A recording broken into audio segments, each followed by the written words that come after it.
Everyone, आज हम करने लगे हैं कि जब हम बैलेंस शीट एनालिसिस करते हैं, जब फाइनेंशियल स्टेटमेंट किसी भी कंपनी की देखते हैं तो वहाँ कौन कौन सी रेशियोज की हेल्प से हम उस कंपनी की फाइनेंशियल हेल्थ जस्ट सॉल्वेंसी को चेक कर सकते हैं।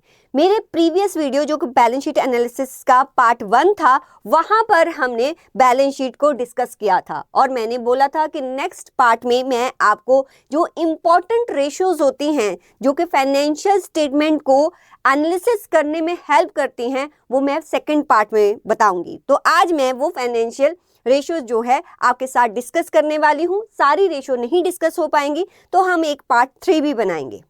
देखिए, जितनी भी फाइनेंशियल रेशियोज होती हैं वो अगर आप किसी कंपनी के सीनियर अकाउंटेंट हैं, CFOs हैं, सीनियर मैनेजमेंट में हैं, देन ऑब्वियसली आपको कंपनीज की स्टेटमेंट को एनालाइज करना पड़ता है। आपको ये चेक करना पड़ता है कि सब कुछ ठीक ठाक चल रहा है कि नहीं चल रहा। अच्छा, यहाँ तो यूज़ होता ही होता है एनालिसिस। अदरवाइज अगर आप किसी कंपनी में इन्वेस्ट कर रहे हो जहाँ आप शेयर मार्केट में हो तो तब भी आप बहुत सारी कंपनीज की स्टेटमेंट्स को लेकर एनालाइज करते हो, तो उसमें जो है काफ़ी सारी रेशियोज का यूज़ होता है।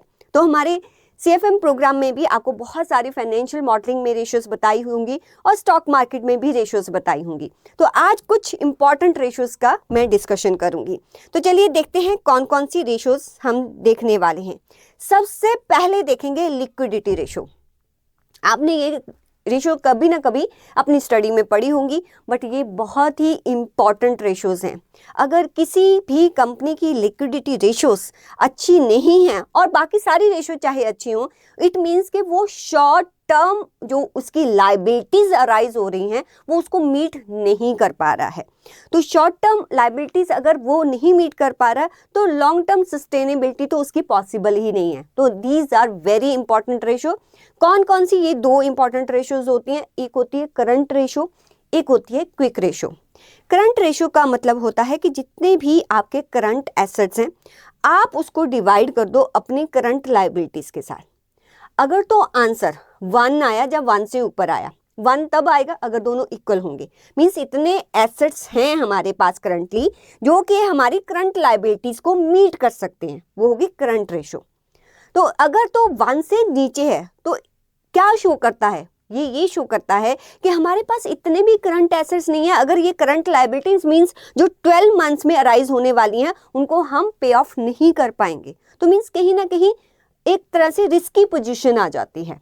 तो ऐसे ही होती है एक क्विक रेशो। देखो, क्विक रेशो क्यों देखी जाती है? समटाइम्स ऐसा होता है कि जो इकॉनमी है उसमें रिसेशन आ जाता है, तो जो कंपनी की इन्वेंट्री होती है ना वो इतनी फास्ट सेल नहीं होती। तो उस टाइम ये देखा जाता है कि जो उसके पास ऑलरेडी कैश वगैरह अवेलेबल है, जब उसने जो पैसा रिसीव करना है वो इतना सफिशिएंट है कि वो उसकी करंट लाइबिलिटीज को पे ऑफ कर सके। तो उस केस में क्या देखा जाता है? क्विक रेशो मीन्स आपके करंट एसेट में से माइनस कर दी जाती है आपकी इन्वेंट्री। तो यहाँ पर अगर ये 1 आ गया मीन्स इतना तो है कि अगर इन्वेंट्री नहीं भी सेल होती है तब भी जो है जो कंपनी है अपनी शॉर्ट टर्म लाइबिलिटीज को मीट कर सकती है। जैसे कोविड आया था तो उस टाइम फैक्ट्रीज के पास इतनी इन्वेंट्री थी वो सेल नहीं हो रही थी। अगर उनकी क्विक रेशो अच्छी थी तो मीन्स वो जो है वो वहाँ पर जो है सस्टेन कर पाई। तो ये बहुत इंपॉर्टेंट रेशो है, इनको हम कहते हैं लिक्विडिटी रेशो। अगर आप किसी फाइनेंस के करियर में भी जा रहे हैं तो ये रेशोज तब भी आपके लिए बहुत इंपॉर्टेंस रखती हैं। अच्छा, आगे जो इंपॉर्टेंट रेशोज हैं वो हैं सॉल्वेंसी रेशो। सॉल्वेंसी रेशो जो हैं वो ये बताती हैं किसी भी कंपनी की फाइनेंशियल हेल्थ के किस पार्ट को बताती हैं? जो कंपनी फाइनेंस हुई है, मीन्स कंपनी को देखो काम करने के लिए, बिजनेस करने के लिए पैसा तो चाहिए। वो पैसा कैसे आ सकता है? या तो शेयर इशू करेगी, राइट, मीन्स कैपिटल के थ्रू आ सकता है, या फिर लोन्स वगैरह के थ्रू आ सकता है जिसको हम डेट्स बोलते हैं। अगर लोन के थ्रू जो है वो कंपनी ने अपने आप को फाइनेंस किया है तो इट मीन्स उस पर इंटरेस्ट जो है एक फिक्स्ड बर्डन आ गया। चाहे कंपनी प्रॉफिटेबल हो या ना हो, इंटरेस्ट तो कंपनी को देना पड़ेगा। अगर शेयर कैपिटल के थ्रू ज़्यादातर वो फाइनेंस हुई है, इट मीन्स कि प्रॉफिटेबल होगी तो शेयर होल्डर्स को पैसा मिलेगा, अदरवाइज नहीं मिलेगा। इसलिए इस बर्डन को, ये जो फिक्स्ड बर्डन होता है उसको चेक करने के लिए हम किन रेशियोज का स्टडी करते हैं? That is the solvency ratio. जैसे पहली रेशो है डेट इक्विटी रेशो, मींस ये रेशो बताती है कि आपकी कंपनी में कितना जो है वो लायबिलिटीज डिवाइडेड बाय इक्विटी। जैसे ये कंपनी है, इसमें जो हमारी लायबिलिटीज हैं, जो फाइनेंस हुआ है जिसपे फिक्स्ड इंटरेस्ट बर्डन है, वो कितना है यहाँ पर 39 लाख, और ये इक्विटी कितनी है, वो है 16 लाख।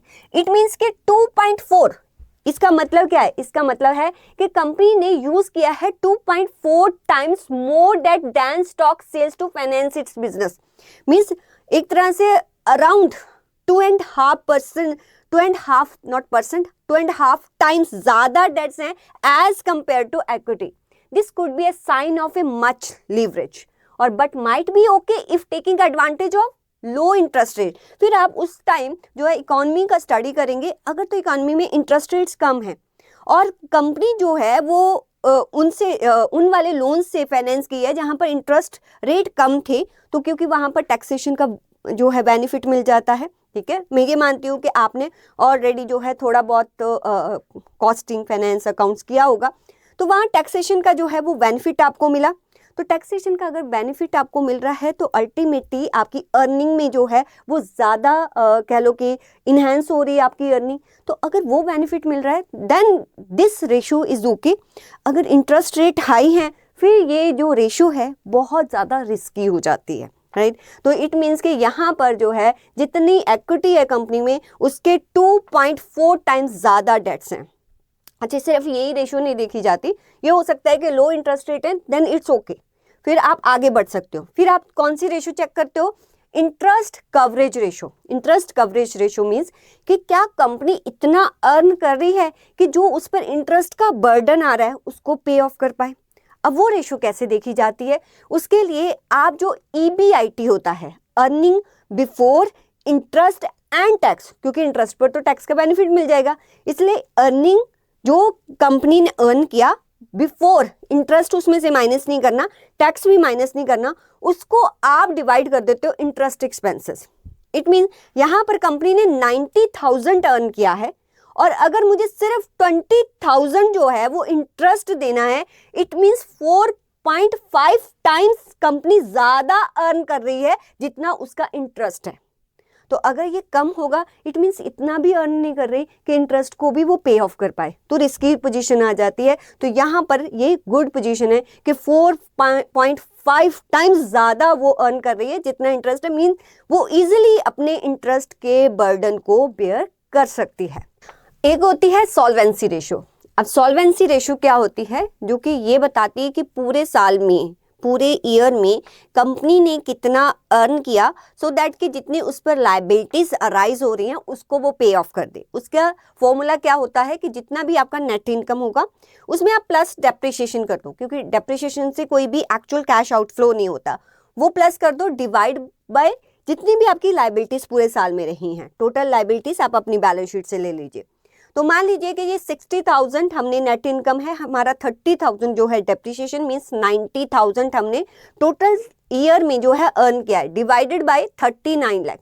ये 0.02 आ रहा है जो कि पुअर कहलाता है। अगर ये 1 तक आए इट मीन्स के पूरे साल में हम एटलीस्ट इतना अर्न कर लेते हैं कि वो कंपनी की जितनी भी लायबिलिटीज है वो उसको पे ऑफ कर सकता है। यहाँ पर 0.5 और 1 जो है वो कह लो कि एक गुड में आता है, 0.5 से नीचे पुअर इंडिकेटर होता है। तो ये कुछ रेशियोज हैं जो आपको देखनी होती है जब आपको कंपनी के फाइनेंशियल हेल्थ को चेक करना होता है। अपार्ट फ्रॉम दैट कुछ और भी रेशियोज होती हैं, जैसे कि ये वाली रेशियो है, मार्केट रेशियो होती हैं और प्रॉफिटेबिलिटी रेशियोज होती हैं। तो financial leverage ratio, market ratio और प्रॉफिटेबिलिटी रेशियो ये हम नेक्स्ट इस बैलेंस शीट एनालिसिस के पार्ट 3 में सीखेंगे।